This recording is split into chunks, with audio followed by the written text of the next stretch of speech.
Welcome back to Universal Insight. Please subscribe to my channel and press the bell icon for more updates. I don't think people understand just how much this new China-Iran rail corridor could change the world map. On May 25, 2025, a freight train from Xi'an, China arrived at Apron Dry Port near Tehran, marking the launch of a new transcontinental rail corridor. But this was more than just a train journey. It was a modern echo of the ancient Silk Road, which for centuries connected China and Persia, carrying silk, spices, and ideas across continents. This train traveled over 10,400 kilometers, directly linking China's industrial heart to the Middle East. The route revives a centuries-old ambition to bridge east and west by land, bypassing the bottlenecks and risks of maritime trade. The cargo, solar panels, symbolized a modern, high-tech trade relationship. In the past it was silk and porcelain. Today it's renewable energy and advanced technology. For decades, trade between China and Iran relied on slow, vulnerable sea routes, often threatened by geopolitical tensions and piracy. The new rail corridor offers a safer, faster alternative. This new rail link cuts transit time in half, challenging the dominance of maritime trade. What once took up to 25 days by sea can now be done in just 12 days by rail. The event was the result of years of planning and is a core piece of China's Belt and Road Initiative, a multi-trillion-dollar project launched in 2013 to connect Asia, Europe, and Africa through infrastructure and trade. For Iran, isolated by sanctions, the railway is a vital economic lifeline. It opens new markets for Iranian goods and provides access to Chinese investment and technology. The arrival of the first train signals a new strategic alignment between China and Iran. Their partnership has deepened over the past decade, with China becoming Iran's largest trading partner and a key investor in its infrastructure. This isn't just about faster shipping, it's about power and building an alternative system outside Western control. The corridor bypasses traditional trade choke points and reduces reliance on Western-dominated financial and transport networks. The rail corridor is a physical manifestation of a shared vision for a multipolar world. It's designed to connect not just China and Iran, but also to extend to Turkey and Europe, creating a vast Eurasian trade network. As containers were unloaded, the message was clear. A new Silk Road is being forged with steel and ambition. This is a new chapter in the long history of East-West exchange. The world is watching as these tracks reshape global trade. Analysts predict the corridor could handle millions of tons of cargo annually, transforming regional economies. This is more than logistics, it's a geopolitical statement. The corridor challenges existing power structures and signals a shift in global alliances. The corridor's impact will ripple far beyond the region. It could boost trade, create jobs, and accelerate development across Eurasia. The journey has just begun. As steel tracks stretch toward the horizon, the China-Iran rail corridor stands as a testament to ambition, resilience, and the enduring power of connection. Let's break down the new corridor. The route starts in Xi'an, China, crosses Kazakhstan and Turkmenistan, and enters Iran at Sarax, ending near Tehran. Key players: China, Kazakhstan, Turkmenistan, and Iran. Coordination is crucial. Customs and track usage must be seamless. The rail journey takes about 15 days, compared to 40 days by sea. This time savings is a game changer for businesses moving high-value goods. The project builds on existing infrastructure, with ongoing upgrades like electrification and standardization.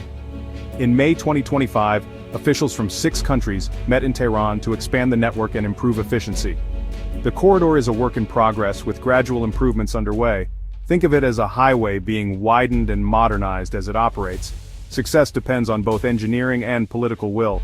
Each country has its own interests, but all benefit from a functioning corridor. The iron spine of Eurasia is taking shape. There's been speculation about Iranian oil flowing to China by rail, bypassing sanctions. But so far this is just a rumor. No evidence of large-scale oil shipments exists. The first trains carried solar panels and containerized goods, not oil. Moving oil by rail is impractical. A single tanker ship carries vastly more than a train ever could. Rail transport is also much more expensive for bulk crude. For now, Iran relies on covert maritime methods to export oil. The idea of oil by rail is an aspiration, not a reality. It might be used for small or emergency shipments in the future, but not for mass exports. The real value of the corridor is in moving manufactured goods and electronics. The oil story is hype. The current reality is about transforming non-oil trade. The corridor's promise lies in what it's already delivering. The corridor faces major challenges. Much of the rail network is outdated. Single tracks create bottlenecks and limit capacity.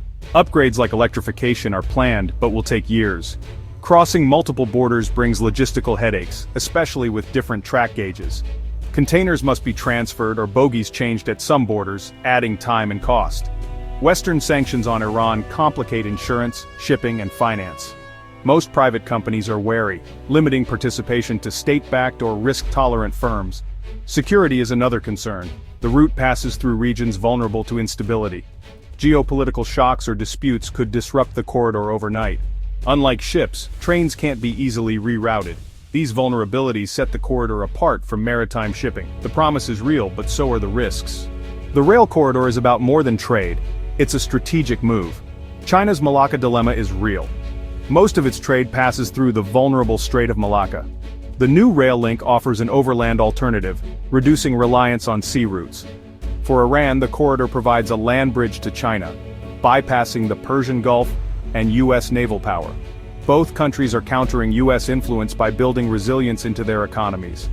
Every container moved by rail is a step toward strategic autonomy. The project also deepens Central Asia's integration with China, pulling the region away from Russian and Western influence. Iran becomes a key transit hub, connecting Central Asia to the Middle East and Europe. The railway creates a web of interdependencies, strengthening all participants. It's a geopolitical alliance as much as a commercial venture. Is the China-Iran rail corridor a game-changer or just hype?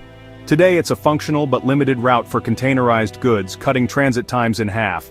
It's not a replacement for maritime oil shipments. Those hurdles remain high. The corridor's real importance is strategic. It's a step toward a world less dependent on Western-controlled sea lanes. The railway's existence shifts the geopolitical balance, giving China and Iran more options. Watch for infrastructure upgrades, new types of cargo, and how rivals respond.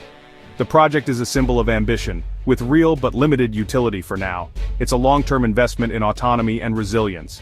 The new Silk Road is taking shape, but the journey is far from over. The world is watching to see if this line will truly redraw the map. The stakes couldn't be higher. As the dust settles on the inaugural journeys of the China-Iran rail corridor, the world's attention turns to what comes next. Experts are cautiously optimistic. Trade analysts highlight the corridor's potential to diversify global supply chains, especially as geopolitical tensions continue to disrupt traditional routes. Economists point out that while current volumes are modest, the groundwork has been laid for exponential growth, if political stability and infrastructure upgrades keep pace. Geopolitical strategists warn that the project's success could encourage other nations to pursue similar land-based alternatives, gradually shifting the balance of global trade away from maritime dominance. However, skeptics remind us that challenges remain. Sanctions, security concerns, and the sheer complexity of international cooperation could slow progress.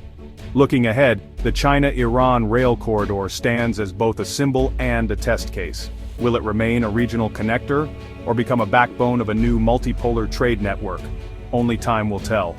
What's certain is that the rail line has already altered calculations in boardrooms and capitals far beyond its tracks. The next chapter in global connectivity is being written, one railcar at a time.